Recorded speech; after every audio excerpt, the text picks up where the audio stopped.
आरक्षणच वाचलं नाही तर तुम्ही काय देणार आम्हाला? आम्ही सगळे बाहेर फेकले जाणार आहोत. मराठा समाजामध्ये सुद्धा वेगवेगळे लोक वेगवेगळी भूमिका मांडतात. 374 जाती आहेत.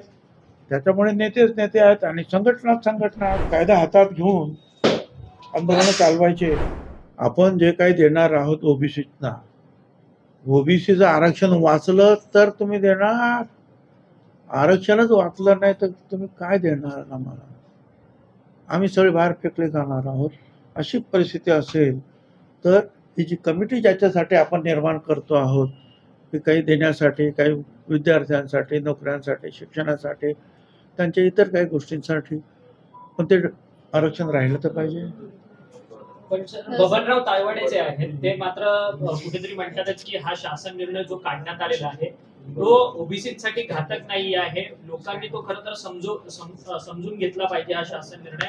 अशा पद्धतीने बबनराव तायवाडे सातत्याने भूमिका मांडतात. असं आहे ना की मराठा समाजामध्ये सुद्धा वेगवेगळे लोक वेगवेगळी भूमिका मांडतात. काही लोक म्हणतात की मिळालं 3 कोटी लोकांना, झाले मराठा ताबडतोब मराठवाड्यातले, आता पश्चिम महाराष्ट्र, मग सगळा म्हणजे महाराष्ट्र हा कुणबी होणार, ओबीसी होणार. तर काही म्हणतात त्याचा काहीच फायदा झाला नाही. मराठा काही जे आहेत नेते जे कोर्टामध्ये अशा काही केसेस लढत आहेत ते स्वतः म्हणतात की याच्यात काय झालं.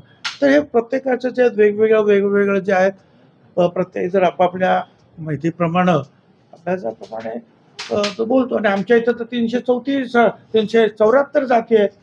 त्याच्यामुळे नेतेच नेते आहेत आणि संघटना आहेत. त्याच्यामुळे प्रत्येकजण काही बोलतो. आम्हाला जे काही कळलं ते जे आहे त्याप्रमाणे आम्ही हे जे काही ते कामाला मी लागलेलो आहोत आणि कायद्याप्रमाणे सरकारला अगोदर अप्रोच होणं आणि मग पुढे काय आणखी काय पाऊल टाकायचं ते सगळं. जरांगेंनी सरकारला अल्टिमेटम दिलं. या जरांगेंनी काल अंतरवाली सराटीतून परत एकदा सरकारला अल्टिमेटम दिलं. आता मी काय सांगू, सरकार जर अशा धमक्यांना जर घाबरायला लागलं तर मग सरकार कसं काय काम करणार? कुणी येऊन उद्या काही धमकी देत बसेल. म्हणजे इथे आता जे झालं 4-5 दिवस ते आपण पाहिलं. मागच्या वर्षी जे आहेत बीडला जी जाळपोळ झाली, दुकानं घरं जाळली, ते आपण पाहिलं. ही भीती तुम्ही घालणार का?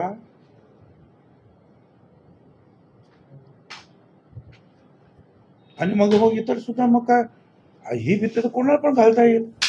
कायदा हातात घेऊन आंदोलन चालवायचे.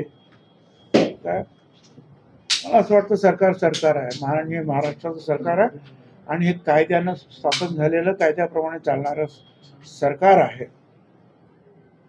त्यामुळे जे आहे आता त्याला किती महत्व द्यायचं ते सरकार, इतर जे लोक आहेत कारभारी ते पाहतील. जर आता इतर समाज देखील आता पुढे आलेला आहे. हैदराबाद गॅजेटनुसार बंजारा समाज आता मागणी करतोय की आम्हाला देखील आता एसटी प्रवर्गात आरक्षण मिळावं.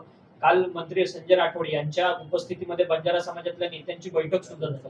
या गोष्टीकडे कसं बघता? कारण की सातत्यानं वेगवेगळ्या समाजामध्ये हा कॉन्फ्लिक्ट निर्माण करणारच हे सगळे इश्यू. मला असं वाटतं एक चूक झाली की मग दुसरी, तिसरी, चौथी जे आहे ते सगळे प्रश्न उपस्थित होतात. आता जर कुणबी तिथे लिहिलेलं आहे म्हणून इथे कुणबी द्यायचं, किंवा नसेल लिहिलं तरी ते कसं करून घ्यायचं, इथपर्यंत जर आम्ही जर निर्णय घ्यायला लागलो तर त्यांचं म्हणणं आहे की बाबा आमचा हा बंजारा समाज आज ओबीसी मध्ये तुम्ही टाकलेला आहे, तो त्या शेजारच्या राज्यामध्ये किंवा ह्या गॅझेटियरमध्ये, हैदराबाद गॅझेटियरमध्ये हा एसटी मध्ये आहे. मग तिथले लोक जर तुम्ही अशा रीतीनं ओबीसी मध्ये टाकता आणि हैदराबाद गॅझेट तुम्ही लागू केलेला, ते ऍक्सेप्ट केलेलं आहे, स्वीकारलेलं आहे की त्याप्रमाणे जायचं, तर मग तुम्हाला एकाच समाजासाठी किंवा जातीसाठी कसं जात? आमचं पण तिथे आहे, आम्हाला पण तोच न्याय द्या. मला असं वाटतं की आता ते लॉजिकल आहे असं मला वाटतं. सरकार नतमस्तक होतंय का जरांगेंना? नतमस्तक होतंय का? ज्या पद्धतीने आंदोलन करतात ते इथे मुंबईत, सरकारची ही जी भूमिका आहे ती नतमस्तक झाल्यासारखी आहे का जरांगेंना? असं आहे ना, तुम्हाला काय बोलायचं ते तुम्ही नतमस्तक बोला, आणखीन काय बोलायचं ते माझ्या तोंडात सांग. मी एवढं सांगेन जे याच्यात लिहिलेलं आहे की मग एक जो काही परिस्थिती निर्माण झाली त्या दबावाखाली जे आहे हा जी.आर. काढण्यात आला असं म्हटलेलं आहे. तुम्हाला त्याचा काय शब्द वापरायचे तर तुम्ही काय. काल ओबीसी समाजाची मुंबईमध्ये बैठक पार पडली. त्यामध्ये विजय वडेट्टीवार हे देखील उपस्थित होते. त्यांनी असं सांगितलंय की या जी.आर. विरोधात आम्ही 2 लढ्या लढणार आहोत. एक न्यायालयीन लढाई आणि एक रस्त्यावरची लढाई. आणि न्यायालयीन लढाई संदर्भात ते तुमच्याशी देखील संवाद साधणार आहेत. आतापर्यंत काही संवाद साधलाय का? माझ्याकडे आतापर्यंत त्यांनी काही संवाद साधलेला नाही. जे ओबीसी असतील त्यांना वाटतं की आपण याच्या बाबतीत काही बोलावं, त्याप्रमाणे ते बोलत आहेत, मिटिंग घेत आहेत. मला फक्त वडेट्टीवारांना माझे मित्र आहेत त्यांना एवढंच सांगायचं आहे की मागच्या वर्षी जे आंदोलन आपण ओबीसी एल्गार सुरू केलं त्यावेळेला जालनामध्ये तुम्ही पहिल्या मिटिंगला आलात आणि काय काय बोललात ते सगळ्यांना माहिती आहे.